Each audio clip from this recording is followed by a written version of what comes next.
The story of the late Mr. Elvesham, H.G. Wells. I set this story down, not expecting it will be believed, but, if possible, to prepare a way of escape for the next victim. He, perhaps, may profit by my misfortune. My own case, I know, is hopeless, and I am now in some measure prepared to meet my fate.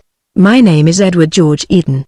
I was born at Trentham, in Staffordshire, my father being employed in the gardens there.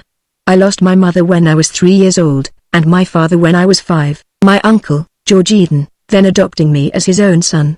He was a single man, self-educated, and well known in Birmingham as an enterprising journalist. He educated me generously, fired my ambition to succeed in the world, and at his death, which happened 4 years ago, left me his entire fortune, a matter of about £500 after all outgoing charges were paid. I was then 18. He advised me in his will to expend the money in completing my education. I had already chosen the profession of medicine, and through his posthumous generosity and my good fortune in a scholarship competition, I became a medical student at University College, London. At the time of the beginning of my story I lodged at 11A University Street in a little upper room, very shabbily furnished and draughty, overlooking the back of Shoebread's premises. I used this little room both to live in and sleep in, because I was anxious to eke out my means to the very last shilling's worth. I was taking a pair of shoes to be mended at a shop in the Tottenham Court Road when I first encountered the little old man with the yellow face, with whom my life has now become so inextricably entangled. He was standing on the curb, and staring at the number on the door in a doubtful way, as I opened it. His eyes, they were dull grey eyes, and reddish under the rims, fell to my face, and his countenance immediately assumed an expression of corrugated amiability. "You come," he said, "apartment at the moment. I had forgotten the number of your house. How do you do, Mr. Eden?" I was a little astonished at his familiar address, for I had never set eyes on the man before. I was a little annoyed, too, at his catching me with my boots under my arm. He noticed my lack of cordiality. "Wonder who the deuce I am, eh?" "A friend, let me assure you. I have seen you before, though you haven't seen me. Is there anywhere where I can talk to you?" I hesitated. The shabbiness of my room upstairs was not a matter for every stranger. "Perhaps," said I, "we might walk down the street." I'm unfortunately prevented. My gesture explained the sentence before I had spoken it. "The very thing," he said, and faced this way, and then that. "The street? Which way shall we go?" I slipped my boots down in the passage. "Look here," he said abruptly, "this business of mine is a rigmarole. Come and lunch with me, Mr. Eden. I'm an old man, a very old man, and not good at explanations, and what with my piping voice and the clatter of the traffic." He laid a persuasive skinny hand that trembled a little upon my arm. I was not so old that an old man might not treat me to a lunch. Yet at the same time I was not altogether pleased by this abrupt invitation. I began. "But I had rather," he said, catching me up, "and a certain civility is surely due to my grey hairs," and so I consented, and went with him. He took me to Blavatsky's. I had to walk slowly to accommodate myself to his paces, and over such a lunch as I had never tasted before, he fended off my leading question, and I took a better note of his appearance. His clean-shaven face was lean and wrinkled, his shriveled lips fell over a set of false teeth, and his white hair was thin and rather long. He seemed small to me, though indeed, most people seemed small to me, and his shoulders were rounded and bent. And watching him, I could not help but observe that he too was taking note of me, running his eyes, with a curious touch of greed in them, over me, from my broad shoulders to my sun-tanned hands, and up to my freckled face again. "And now," said he, as we lit our cigarettes, "I must tell you of the business in hand. I must tell you, then, that I am an old man, a very old man." He paused momentarily. "And it happens that I have money that I must presently be leaving, and never a child have I to leave it to." I thought of the confidence trick, and resolved I would be on the alert for the vestiges of my £500. He proceeded to enlarge on his loneliness, and the trouble he had to find a proper disposition of his money. "I have weighed this plan and that plan, charities, institutions, and scholarships, and libraries, and I have come to this conclusion at last." He fixed his eyes on my face, "that I will find some young fellow, ambitious, pure-minded, and poor, healthy in body and healthy in mind, and, in short, make him my heir, give him all that I have." He repeated, "Give him all that I have. So that he will suddenly be lifted out of all the trouble and struggle in which his sympathies have been educated, to freedom and influence." I tried to seem disinterested. With a transparent hypocrisy I said, "And you want my help, my professional services maybe, to find that person. He smiled, and looked at me over his cigarette, and I laughed at his quiet exposure of my modest pretense. What a career such a man might have. He said. It fills me with envy to think how I have accumulated that another man may spend. But there are conditions, of course, burdens to be imposed. He must, for instance, take my name. You cannot expect everything without some return. And I must go into all the circumstances of his life before I can accept him. He must be sound. I must know his heredity, how his parents and grandparents died, have the strictest inquiries made into his private morals. This modified my secret congratulations a little. And do I understand, said I, yes, he said, almost fiercely. You, I answered never a word. My imagination was dancing wildly, my innate skepticism was useless to modify its transports. There was not a particle of gratitude in my mind. I did not know what to say nor how to say it. But why me in particular? I said at last. He had chanced to hear of me from Professor Hasler, he said, as a typically sound and sane young man, and he wished, as far as possible, to leave his money where health and integrity were assured. That was my first meeting with the little old man. He was mysterious about himself. He would not give his name yet, he said, and after I had answered some questions of his, he left me at the Blavatsky portal. I noticed that he drew a handful of gold coins from his pocket when it came to paying for the lunch. His insistence upon bodily health was curious. In accordance with an arrangement we had made, I applied that day for a life policy in the Loyal Insurance Company for a large sum, and I was exhaustively overhauled by the medical advisors of that company in the subsequent week. Even that did not satisfy him, and he insisted I must be re-examined by the great Dr. Henderson. It was Friday in Whitsun week before he came to a decision. He called me down, quite late in the evening, nearly 9 it was, from cramming chemical equations for my preliminary scientific examination. He was standing in the passage under the feeble gas lamp, and his face was a grotesque interplay of shadows. He seemed more bowed than when I had first seen him, and his cheeks had sunk in a little. His voice shook with emotion. Everything is satisfactory, Mr. Eden, he said. Everything is quite satisfactory. And this night of all nights, you must dine with me and celebrate your accession. He was interrupted by a cough.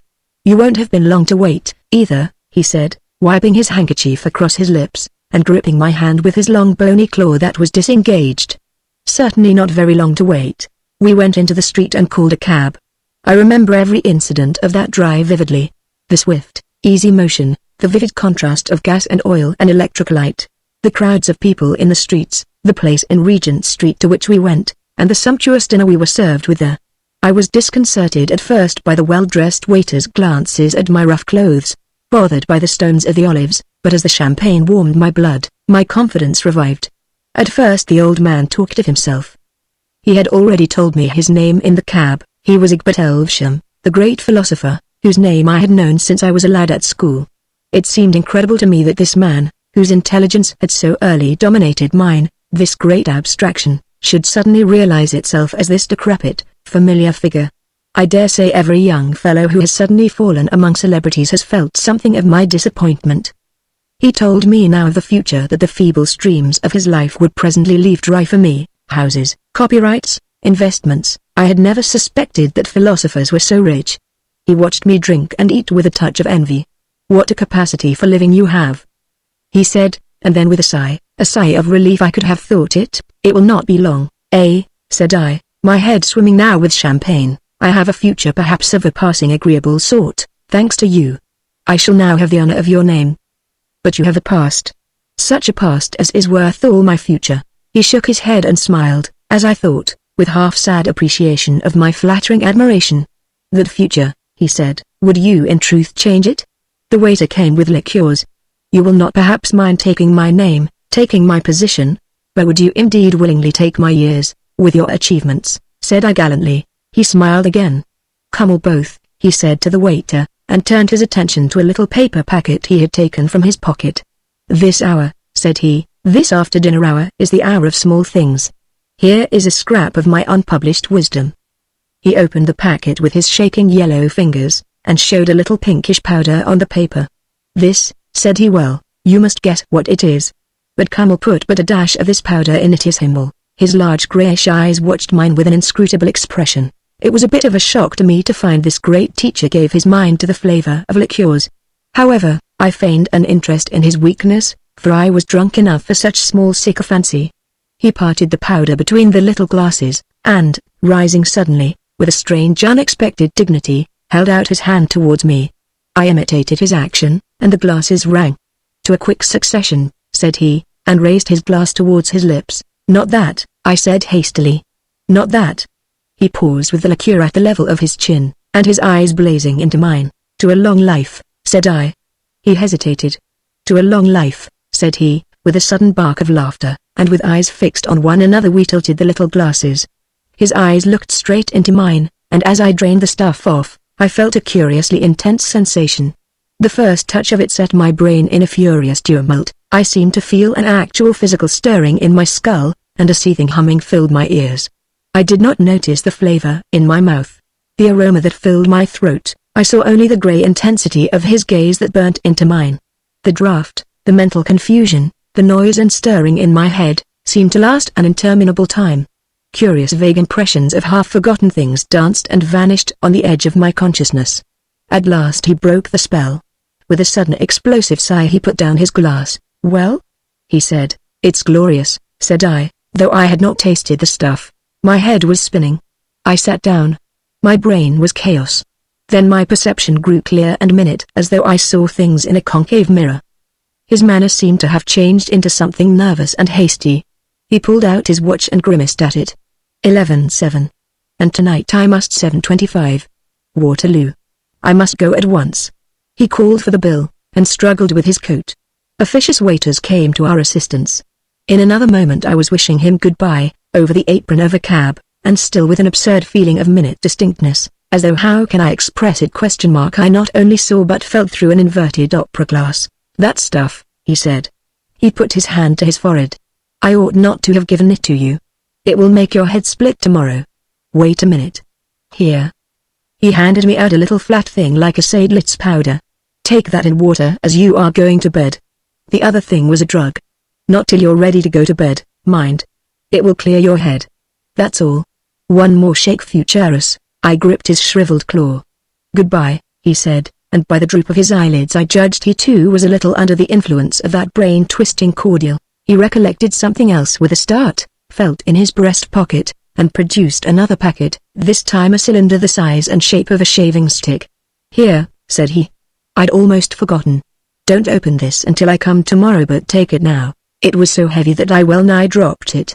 "All right," said I, and he grinned at me through the cab window as the cabman flicked his horse into wakefulness. It was a white packet he had given me, with red seals at either end and along its edge. "If this isn't money," said I, "it's platinum or lead." I stuck it with elaborate care into my pocket, and with a whirling brain walked home through the Regent Street loiterers and the dark back streets beyond Portland Road.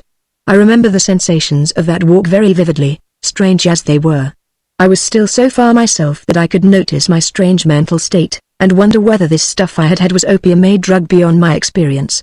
It is hard now to describe the peculiarity of my mental strangeness. Mental doubling vaguely expresses it. As I was walking up Regent Street I found in my mind a queer persuasion that it was Waterloo Station, and had an odd impulse to get into the Polytechnic as a man might get into a train. I put a knuckle in my eye, and it was Regent Street. How can I express it? You see a skillful actor looking quietly at you. He pulls a grimace, and low exclamation mark another person. Is it too extravagant if I tell you that it seemed to me as if Regent Street had, for the moment, done that? Then, being persuaded it was Regent Street again, I was oddly muddled about some fantastic reminiscences that cropped up. 30 years ago, thought I, it was here that I quarreled with my brother. Then I burst out laughing, to the astonishment and encouragement of a group of night prowlers. 30 years ago I did not exist, and never in my life had I boasted a brother. The stuff was surely liquid folly, for the poignant regret for the lost brother still clung to me. Along Portland Road the madness took another turn. I began to recall vanished shops, and to compare the street with what it used to be. Confused, troubled thinking is comprehensible enough after the drink I had taken, but what puzzled me were these curiously vivid phantasm memories that had crept into my mind, and not only the memories that had crept in, but also the memories that had slipped out. I stopped opposite Stevens, the natural history dealer's, and cudgelled my brains to think what he had to do with me. A bus went by, and sounded exactly like the rumbling of a train. I seemed to be dipping into some dark, Remote pit for the recollection. Of course, said I, at last, he has promised me 3 frogs tomorrow. Odd, I should have forgotten. Do they still show children dissolving views? In those I remember one view would begin like a faint ghost, and grow and oust another. In just that way it seemed to me that a ghostly set of new sensations was struggling with those of my ordinary self. I went on through Euston Road to Tottenham Court Road, puzzled, and a little frightened, and scarcely noticed the unusual way I was taking, for commonly I used to cut through the intervening network of back streets. I turned into University Street, to discover that I had forgotten my number. Only by a strong effort did I recall 11A, and even then it seemed to me that it was a thing some forgotten person had told me. I tried to steady my mind by recalling the incidents of the dinner, and for the life of me I could conjure up no picture of my host's face. I saw him only as a shadowy outline, as one might see oneself reflected in a window through which one was looking. In his place, however, I had a curious exterior vision of myself, sitting at a table, flushed, bright-eyed, and talkative. I must take this other powder, said I. This is getting impossible. I tried the wrong side of the hall for my candle and the matches, and had a doubt of which landing my room might be on. I'm drunk, I said, that's certain, and blundered needlessly on the staircase to sustain the proposition. At the first glance my room seemed unfamiliar. What rot, I said, and stared about me.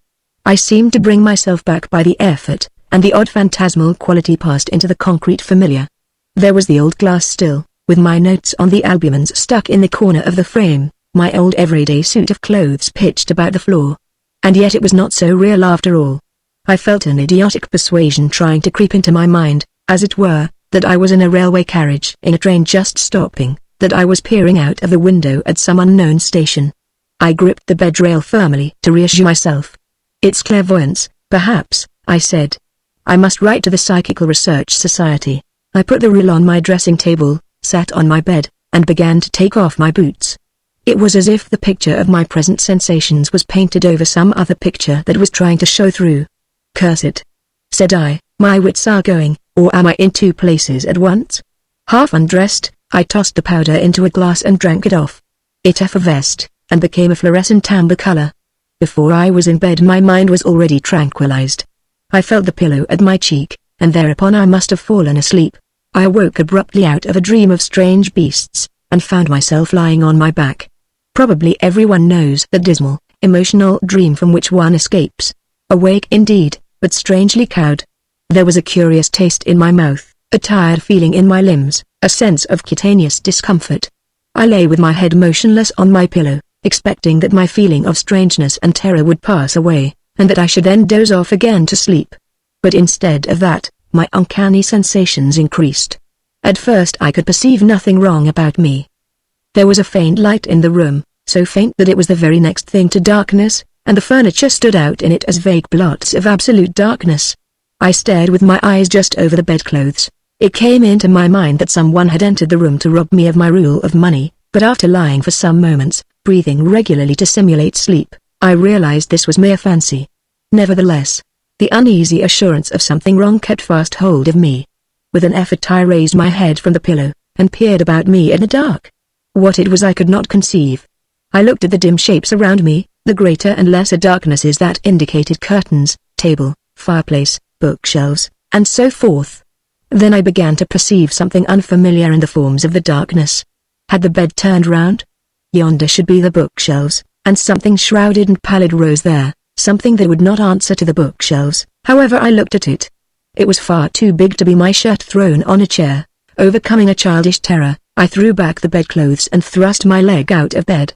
Instead of coming out of my truckle bed upon the floor, I found my foot scarcely reached the edge of the mattress. I made another step, as it were, and sat up on the edge of the bed. By the side of my bed should be the candle, and the matches upon the broken chair. I put out my hand and touched nothing. I waved my hand in the darkness, and it came against some heavy hanging, soft and thick in texture, which gave rustling noise at my touch. I grasped this and pulled it. It appeared to be a curtain suspended over the head of my bed. I was now thoroughly awake, and beginning to realize that I was in a strange room. I was puzzled. I tried to recall the overnight circumstances, and I found them now, curiously enough, vivid in my memory: the supper, my reception of the little packages, my wonder whether I was intoxicated, my slow undressing, the coolness to my flushed face of my pillow. I felt a sudden distrust. Was that last night, or the night before? At any rate, this room was strange to me, and I could not imagine how I had got into it. The dim, pallid outline was growing paler, and I perceived it was a window, with the dark shape of an oval toilet glass against the weak intimation of the dawn that filtered through the blind. I stood up, and was surprised by a curious feeling of weakness and unsteadiness. With trembling hands outstretched, I walked slowly towards the window, getting, nevertheless, a bruise on the knee from a chair by the way. I fumbled round the glass, which was large, with handsome brass sconces, to find the blind cord. I could not find any. By chance I took hold of the tassel, and with the click of a spring the blind ran up. I found myself looking out upon a scene that was altogether strange to me. The night was overcast, and through the flocculent grey of the heaped clouds there filtered a faint half-light of dawn. Just at the edge of the sky the cloud canopy had a blood-red rim. Below, everything was dark and indistinct, dim hills in the distance, a vague mass of buildings running up into pinnacles, trees like spilt ink, and below the window a tracery of black bushes and pale grey paths. It was so unfamiliar that for the moment I thought myself still dreaming. I felt the toilet table. It appeared to be made of some polished wood, and was rather elaborately furnished. There were little cut glass bottles and a brush upon it. There was also a queer little object, horseshoe-shaped it felt, with smooth, hard projections, lying in a saucer. I could find no matches nor candlestick. I turned my eyes to the room again. Now the blind was up, faint spectres of its furnishing came out of the darkness. There was a huge curtained bed, and the fireplace at its foot had a large white mantle with something of the shimmer of marble. I leant against the toilet table, shut my eyes and opened them again, and tried to think. The whole thing was far too real for dreaming. I was inclined to imagine there was still some hiatus in my memory, as a consequence of my draught of that strange liqueur, that I had come into my inheritance perhaps, and suddenly lost my recollection of everything since my good fortune had been announced. Perhaps if I waited a little, things would be clearer to me again. Yet my dinner with old Elvesham was now singularly vivid and recent. The champagne, the observant waiters, the powder, and the liqueurs. I could have staked my soul it all happened a few hours ago, and then occurred a thing so trivial and yet so terrible to me that I shiver now to think of that moment. I spoke aloud. I said, "How the devil did I get here?" And the voice was not my own. It was not my own, it was thin, the articulation was slurred, the resonance of my facial bones was different. Then, to reassure myself I ran one hand over the other, and felt loose folds of skin, the bony laxity of age. "Surely," I said, in that horrible voice that had somehow established itself in my throat, "surely this thing is a dream." Almost as quickly as if I did it involuntarily, I thrust my fingers into my mouth. My teeth had gone. My fingertips ran on the flaccid surface of an even row of shriveled gums. I was sick with dismay and disgust. I felt then a passionate desire to see myself, to realize at once in its full horror the ghastly change that had come upon me. I tottered to the mantel, and felt along it for matches. As I did so, a barking cough sprang up in my throat, and I clutched the thick flannel nightdress I found about me. There were no matches there, and I suddenly realized that my extremities were cold. Sniffing and coughing, whimpering a little, perhaps, I fumbled back to bed. "It is surely a dream," I whispered to myself as I clambered back, "surely a dream." It was a senile repetition. I pulled the bedclothes over my shoulders, over my ears. I thrust my withered hand under the pillow, and determined to compose myself to sleep. Of course it was a dream. In the morning the dream would be over, and I should wake up strong and vigorous again to my youth and studies. I shut my eyes, breathed regularly, and, finding myself wakeful, began to count slowly through the powers of 3. But the thing I desired would not come. I could not get to sleep. And the persuasion of the inexorable reality of the change that had happened to me grew steadily. Presently I found myself with my eyes wide open, the powers of 3 forgotten, and my skinny fingers upon my shriveled gums. I was, indeed, suddenly and abruptly, an old man. I had in some unaccountable manner fallen through my life and come to old age. In some way I had been cheated of all the best of my life, of love, of struggle, of strength, and hope. I grovelled into the pillow and tried to persuade myself that such hallucination was possible. Imperceptibly, steadily, the dawn grew clearer. At last, despairing of further sleep, I sat up in bed and looked about me. A chill twilight rendered the whole chamber visible. It was spacious and well furnished, better furnished than any room I had ever slept in before. A candle and the matches became dimly visible upon a little pedestal in a recess.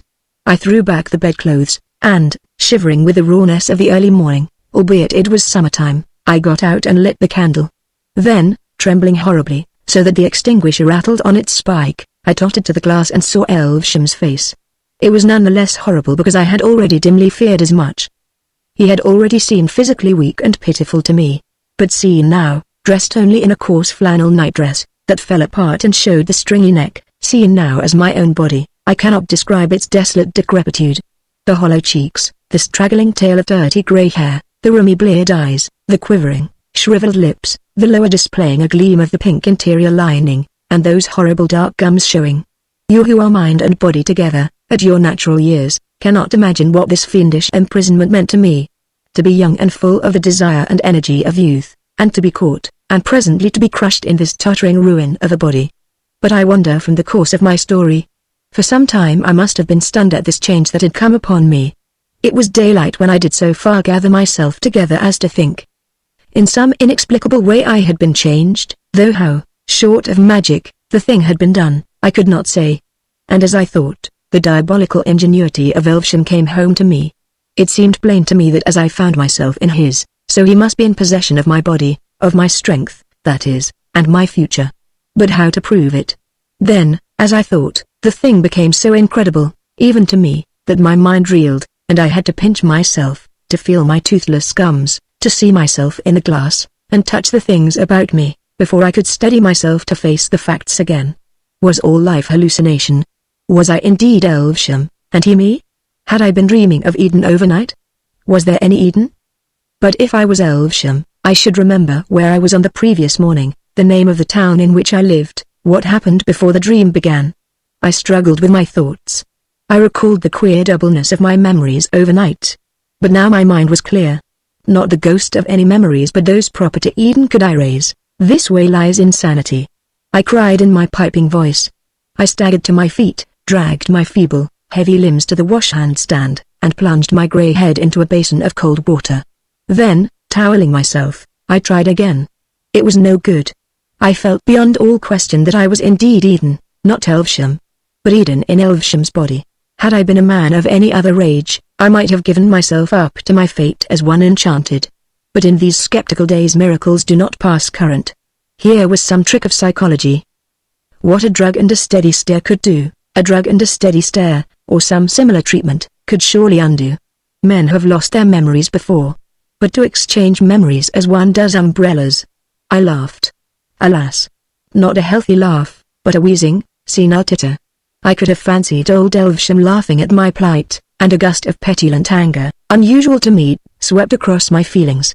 I began dressing eagerly in the clothes I found lying about on the floor, and only realized when I was dressed that it was an evening suit I had assumed. I opened the wardrobe and found some more ordinary clothes, a pair of plaid trousers, and an old-fashioned dressing gown. I put a venerable smoking cap on my venerable head, and, coughing a little from my exertions, tottered out upon the landing. It was then, perhaps, 5:45, and the blinds were closely drawn and the house quite silent.